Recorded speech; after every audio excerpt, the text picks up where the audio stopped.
उत्तर प्रदेश के लखनऊ में समाजवादी पार्टी के अध्यक्ष अखिलेश यादव ने प्रेस वार्ता में भाजपा और चुनाव आयोग पर गंभीर आरोप लगाए हैं। उन्होंने कहा कि चुनाव आयोग भाजपा के साथ मिलकर काम कर रहा है और उपचुनाव में गड़बड़ी करने वाले अधिकारियों पर कोई कार्रवाई नहीं हुई। अखिलेश यादव ने बंगाल में डीजीपी समेत अधिकारियों को हटाए जाने पर सवाल उठाते हुए कहा कि यूपी 2022 चुनाव में ऐसा नहीं हुआ था। उन्होंने प्रदेश में भ्रष्टाचार को चरम पर बताते हुए आईएएस रिंकू सिंह राही के इस्तीफे को भी उनका उदाहरण बताया। सपा प्रमुख ने कहा कि किसानों की आय दोगुनी नहीं हुई और सिलेंडर संकट के लिए भाजपा जिम्मेदार है। साथ ही दावा किया कि इस बार यूपी में पीडीए की सरकार बनेगी और भाजपा के अच्छे दिन खत्म हो गए। देखिए ये रिपोर्ट। तस्वीर सब कुछ बताती है, तो तस्वीर तो हमारी भी विधानसभा में दिखाई गई थी। तो अगर तस्वीर ही सब कुछ साबित करती है तो तस्वीर किसके साथ है? ये जितना नकली काम हो रहा है वो सब भारतीय जनता पार्टी के लोग शामिल हैं।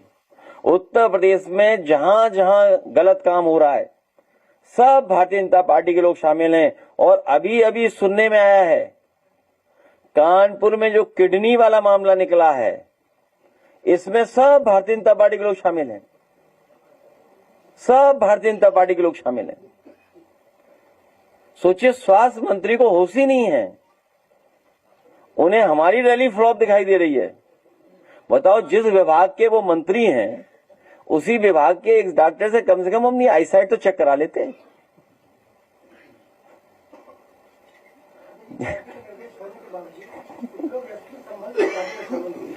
हाँ?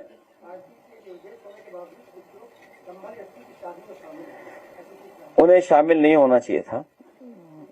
ये हम लोग आपस में बातचीत कर करके उन्हें समझाएंगे। सर, एमएसपी पे सरकार ने अनाउंस किया है कि मसूर जो है 7,000 में खरीदेंगे, जबकि बाजार में मसूर 9,000 में बिक रहा है। सरसों की भी इसी तरह एमएसपी का ऐलान हुआ है। इसी तरीके से चना और गेहूं पे भी ऐलान हुआ है, लेकिन किसान कह रहे हैं बाजार में हम इससे ज्यादा रेट पर बेच के आ रहे हैं। भारतीय जनता पार्टी से कोई उम्मीद करना, और खासकर किसान उम्मीद नहीं कर सकता उनसे, और उस पार्टी से जिस पार्टी ने ये कहा हो कि हम आय दोगुनी कर देंगे। इस महंगाई में जब लागत बढ़ती जा रही है, डीजल, पेट्रोल, कीटनाशक दवाई, बीज, खाद, अन्य चीजों की लगातार कीमत बढ़ती जा रही है, तब इन्हें आय दोगुनी के लिए कितना एमएसपी तय करना चाहिए। और ये तो आलू को भी ये कह रहे थे कि इन किसान जो आलू वाले हैं उनका कोई नुकसान नहीं होगा, उसकी बजट से भरपाई करेंगे और जरूरत पड़ेगी तो सरकार खरीदेगी बाजार भाव में। आलू के लिए कहा था।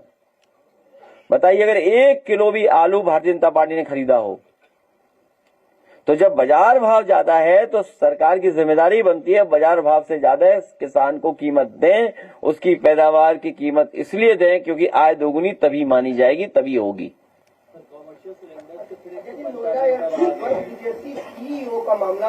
गैस कहाँ है? एलपीजी का नया फुल फॉर्म लापता गैस।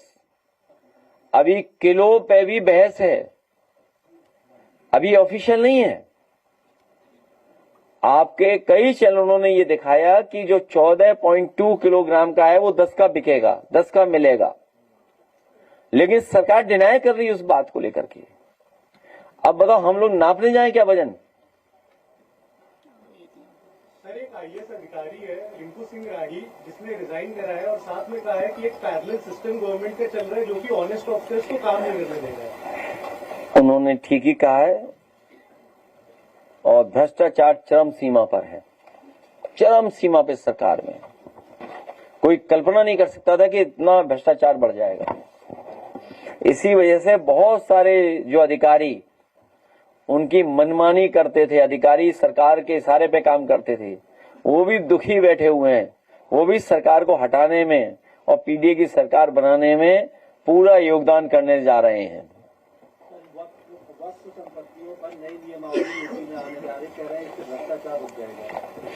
जो खुद ही भ्रष्टाचार में शामिल है उनसे क्या उम्मीद करोगे आप? ग्रीन रोड पे गए हो, वो क्या बना है? ग्रीन हाईवे क्या बोलेंगे आप? Green corridor. ग्रीन कॉरिडोर पे चल के आओ कभी आप, तो आपको पता लग जाएगा कितना भ्रष्टाचार हुआ। ग्रीन कॉरिडोर, और ये पूरे प्रदेश के लोग हैं। भारतीय जनता पार्टी के लोगों से कहो कि पानी की टंकी के नीचे खड़े हो जाएं और प्रेस करें, और जो वहां कर्मचारी हो उससे कहो कि पानी भर दे पानी की टंकी में। बताओ कितने भारतीय जनता पार्टी के लोग खड़े हो जाएंगे वहां नीचे? क्यों नहीं खड़े होंगे? क्योंकि उन्हें पता है कि जैसे ही पानी भरेंगे उसमें भारतीय जनता पार्टी के भ्रष्टाचार के दबाव नहीं सह पाएगी पानी की टंकी। दादरी में आपकी जनसभा देखने को मिली, अब अगली जनसभा आप कहां पर करने वाले हैं और मथुरा में कब जाएंगे? पिछली बार भी यही सवाल था, इस बार भी यही है। मथुरा? पिछली बार ये बताओ कितनी बार है मथुरा? नहीं, मथुरा में क्योंकि लगातार लोग मुझसे पूछ रहे हैं। अभी पिछले वीक के दिन गई थी जब परसे वाले बाबा की हत्या हुई थी, तो मैंने गांव-गांव में कवर किया था। वहां पे लोग कह रहे थे कि समाजवादी पार्टी के राष्ट्रीय अध्यक्ष अगर वहां आते हैं तो हमें कुछ और देखने को मिलेगा। हमारी पूरी सहानुभूति उन लोगों के साथ है। हाँ, इस तरह की हत्या, इस तरह के काम नहीं होने चाहिए।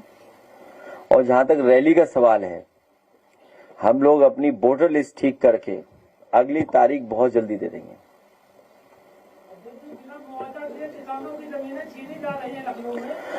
समाजवादी सरकार बनवाइए, सर के रेट बढ़ा करके मुआवजा पाइए,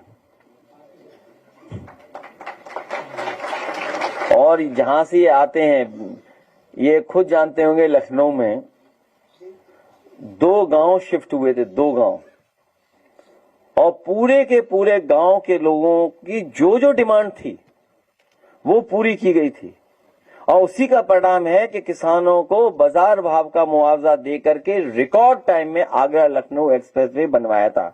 हमारे जिलाध्यक्ष बैठे होंगे यहाँ, वो जो गांव शिफ्ट हुए वो जानते होंगे। कौन सा गांव है? माटीपुर। और आप गांव में जाइए, उनके पूछे जाकर के कितना मुआवजा दिया। जो किसान ने कहा वो सरकार ने मांगा और माना। इसलिए भविष्य में किसानों की मदद के लिए, किसानों को सही मुआवजा देने के लिए अगर कोई काम कर सकता है तो समाजवादी पार्टी। पहले भी 64% बढ़ाया था और 4% हम लोगों ने प्लॉट दिया था। और जो एयरपोर्ट बन रहा है, अभी तो फेज 1 बना है, अभी तो फेज 2, फेज 3, फेज 4। ये अच्छा हुआ कि भारतीय जनता पार्टी की पोल खोलने के लिए बहुजन समाज पार्टी के नेता भी आ गए आगे सामने कि जेवर एयरपोर्ट किसने बनवाया है।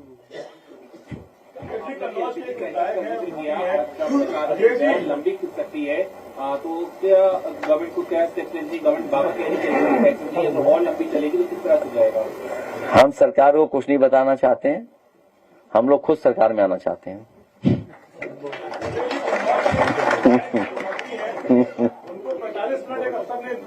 किसने?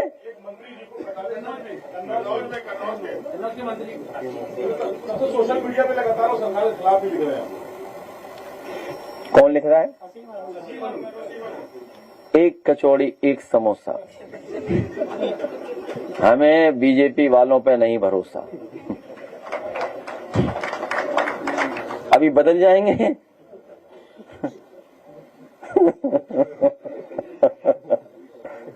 एक कचौड़ी एक समोसा। महिलाएं अपने जेवर गिरवी रख के गैस खरीद रही हैं और रो रही, सोशल मीडिया पे वीडियो वायरल हो रहा है। इसका क्या कहेंगे? मैं चाहूंगा कि सरकार को हटाएं सब लोग मिल करके। सर, सेंट्रल गवर्नमेंट एक FCRA अमेंडमेंट बिल ला रही है जिसको विपक्षी दल कह रहे हैं कि ये RSS को फंडिंग दिलाने के लिए बिल लाया जा रहा है। इस पर आपके क्या व्यू है? मुझे सुनने में आया कि मथुरा वृंदावन में ट्रस्ट की जमीन हजारों एकड़ कब्जा कर ली बीजेपी वालों ने। गौशाला की जमीनें कब्जा कर ली ट्रस्ट की, और जितने चंदा वाले स्थान हैं, चंदा वाले स्थान, उन सब पे खुद बैठना चाहते हैं जिससे चंदा उन्हें सीधा मिले। कई केयर फंड, कई ऐसे डोनेशंस वो क्यों स्वीकार किए गए थे? ये भारतीय जनता पार्टी जानबूझ करके जनता को परेशान करने के लिए इस तरह के फैसले समय समय पर भारतीय जनता पार्टी लेती है।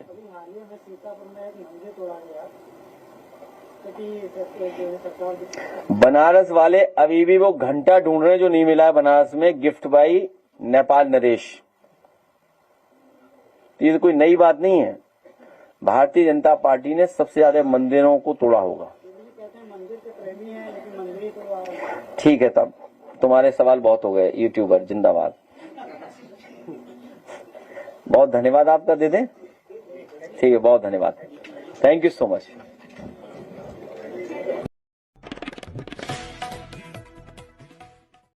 उत्तर प्रदेश के आजमगढ़ में महनाजपुर थाना क्षेत्र में पुलिस और बदमाशों के बीच देर रात मुठभेड़ हो गई। इस मुठभेड़ में गोकशी करने वाले गैंग के 3 बदमाश घायल हो गए, जबकि एक को मौके से गिरफ्तार कर लिया गया।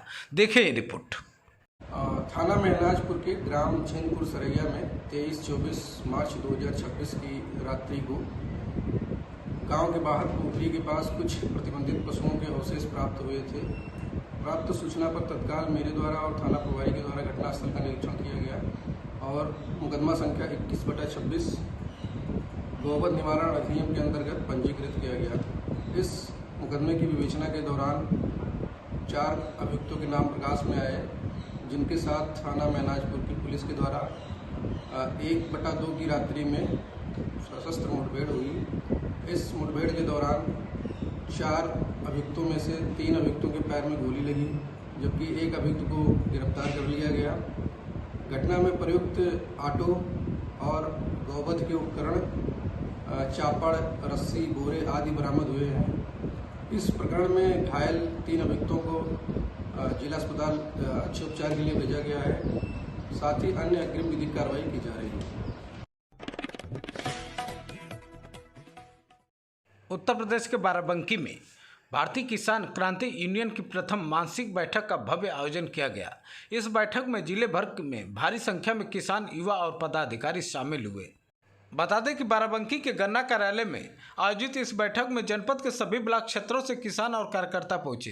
कार्यक्रम में राष्ट्रीय अध्यक्ष ऋषि मिश्रा और प्रदेश अध्यक्ष धर्मेंद्र यादव बबलू का भव्य स्वागत किया गया। पदाधिकारियों ने 51 किलो का माला पहनाकर उनका अभिनंदन किया। बैठक के दौरान किसानों की समस्या और संगठन को मजबूत करने पर चर्चा हुई। इस मौके पर हजारों की संख्या में कार्यकर्ताओं ने जिंदाबाद के नारे लगाकर कार्यक्रम को सफल बनाया। देखें ये रिपोर्ट। बैठक किया है गन्ना दफ्तर में, सबसे पहले क्या कुछ कहेंगे और क्या मकसद है जो आपने आज मासिक बैठक की? देख ले, आज जो यहाँ पे बैठक की जा रही, जो मासिक बैठक की जा रही, इसका उद्देश्य ये था कि अभी हाल ही में 24 मार्च को हमारे राष्ट्रीय अध्यक्ष आदरणीय ऋषि मिश्रा जी के द्वारा एक नए संगठन की स्थापना की है, जो भारतीय किसान क्रांति यूनियन के नाम से है। उसी को लेके आज बाराबंकी जनपद में बाराबंकी कार्यकारिणी का विस्तार करना था और बाराबंकी में जो हमारे कार्यकर्ता जो बहुत दिन से जिनसे मुलाकात नहीं हो पाई थी, जो कोई तरह की बैठक नहीं हो पाई थी, उस बैठक वो इसी बैठक की जा रही और लोगों को आज बाराबंकी जनपद की कार्यकारिणी को बहाल किया जाएगा। सारे सदस्य उत्तर प्रदेश से लेकर और जनपद तक, मंडल तक सारे पद दिए जाएंगे। अच्छा, नए संगठन बनाने को क्यों आवश्यकता आपको पड़ रही? आप तो पहले सक्रिय पदाधिकारी थे। आपको सच्चाई बताएं तो नया संगठन जितने भी देश के अंदर जितने भी नए संगठन बनेंगे तो कहीं ना कहीं किसान ही कमज़ोर हो रहा है। लेकिन जब किसी इंसान के सामने मजबूरी आ जाती है और काम करने का, भाई हम यहाँ जितने भी लोग बैठे हैं बाराबंकी जनपद में, आज जितने भी लोग यहाँ हैं, हर व्यक्ति अपने आप में एक संगठन है और वो काम करना चाहता है। लेकिन अगर उसे प्लेटफॉर्म अच्छी नहीं मिलेगी तो एक नया प्लेटफॉर्म ढूंढना पड़ेगा, जिसको लेके हमारे लोगों के द्वारा जो बैठक की गई, जो बात की गई, उसमें ये विमर्श निकाला गया कि एक नया संगठन बना के और पूरे उत्तर प्रदेश सहित पूरे देश में भारतीय किसान क्रांति यूनियन को फैलाया जाए और आम जनमानस की आवाज़ को, जो आवाज़ सरकार तक नहीं पहुंचती है, जो आवाज़ अधिकारियों तक नहीं पहुंचती है, जिनकी आवाज़ को दबाया जाता है, उन किसानों की, उन नौजवानों की और आम जनमानस की आवाज़ को शासन प्रशासन के सामने मजबूती से रखा जाए। अच्छा, पहले आप भी संगठन में रहे, सक्रिय काफ़ी आप लोग दिखते हैं, क्या लग रहा है कि उसमें काम करने के लिए कहीं ना कहीं दबाव था या कैसा अनुभव? कोई दबाव नहीं था, किसी भी ऐसा कोई दबाव नहीं था। जो काम करने वाले होते हैं उनको कोई रोक नहीं सकता है। ना कोई संगठन रोक सकती है, ना कोई पार्टी रोक सकती है, ना कोई लोग रोक सकते हैं। काम करने वाले के लिए तमाम संगठन है और इसी को लेके काम करना है, लोगों के लड़ना है, लोगों की आवाज़ों को उठाना है, इसीलिए इस संगठन का निर्माण हुआ है। आज बैठक में मुख्य सवाल क्या रहेगा?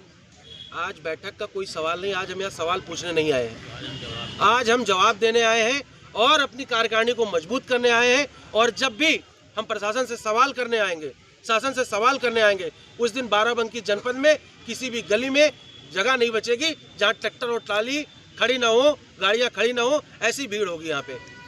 किसानों को लेकर कोई खास संदेश अगर देना चाहें आप? मैं सभी आपके माध्यम से सभी किसान भाइयों से, बाराबंकी जनपद समेत पूरे उत्तर प्रदेश में तमाम किसान साथी, हम सबसे कहना चाहेंगे कि आप सब लोग मजबूती से, ईमानदारी के साथ, ईमानदार संगठन से और ईमानदार लोगों से जुड़िए, जो लोग आपके लिए दिन रात आवाज़ उठा रहे हैं, चाहे वो जनपद बाराबंकी हो, चाहे लखनऊ हो, चाहे उत्तर प्रदेश में। मैं कहना चाहता हूँ कि सभी लोगों से कि सबसे मेरा निवेदन है कि आप सब लोग आइए और भारतीय किसान यूनियन क्रांति से जुड़िए, ताकि हम लोग आने वाले समय में मजबूती से आपकी आवाज़ को रख सकें। उत्तर प्रदेश के वाराणसी से बड़ी खबर। बीएचयू में एक छात्र के साथ मारपीट और जाति सूचक टिप्पणी का मामला सामने आया है। पीड़ित छात्र ने इस मामले में पुलिस से शिकायत दर्ज कराई है। मिली जानकारी के अनुसार बता दें कि हिंदी विभाग में परा स्नातक द्वितीय वर्ष के छात्र प्रशांत मिश्रा ने आरोप लगाया कि वह रोज की तरह क्लास में पढ़ने पहुंचे थे। इसी दौरान वहां मौजूद एक छात्र हिमांशु यादव ने उन्हें रोक लिया और नाम कोर्स के साथ उनकी जाति पूछी। आरोप है कि जवाब देने के बाद जब प्रशांत ने भी सवाल किया तो वह विवाद बढ़ गया, जिसके बाद हिमांशु यादव ने कथित तौर पर जाति सूचक गालियां दी और थप्पड़ मार दिया। वहीं पीड़ित का यह भी दावा है कि पूरी घटना विभाग में लगे सीसीटीवी कैमरे में कैद हुई है। इतना ही नहीं, आरोपी छात्र पर जान से मारने की भी धमकी देने का आरोप लगाया गया है। देखिए ये रिपोर्ट। कल प्रोक्टोरियल बोर्ड के माध्यम से एक एप्लीकेशन प्राप्त हुआ थाना लंका पर, जिसमें ये आरोप लगाया गया था वादी द्वारा कि जो विपक्षी है उसके द्वारा गाली गलौज की गई, तू तड़ाक किया गया और मारपीट की गई उनके साथ। इस पर तत्काल थाना लंका पर कल 157/26 सुसंगत धाराओं में अभियोग पंजीकृत कर लिया गया है और आरोपी को गिरफ्तार भी कर लिया गया है। अग्रिम विधिक कार्रवाई सुनिश्चित की जा रही है। किस तरह का आरोप लगा है? क्या कोई इन लोगों में कहा सुनी या गाली गलौज? आपस में ये लोग एक दूसरे को जानते नहीं थे और जो अभी प्राथमिक जानकारी आई है सामने, आपस में कुछ एक दूसरे से पूछताछ कर रहे थे ये लोग, उसी में इनमें बात बिगड़ी और गाली गलौज मारपीट का आरोप है। उसी पे तहरीर लेकर अभियोग पंजीकृत कर लिया गया है। कोई हिरासत में भी है? हाँ, अभियुक्त को हिरासत में लिया गया है, गिरफ्तारी की गई है और आगे विधिक कार्रवाई सुनिश्चित की जा रही है। इसके बीच में कोई पॉलिटिकल बैकग्राउंड के भी लोग हैं क्या इससे जुड़े, जो आरोपी या पीड़ित में से? इन सभी बिंदुओं पे जांच की जा रही है और जैसा भी होगा फिर आपको आगे ब्रीफ किया जाएगा।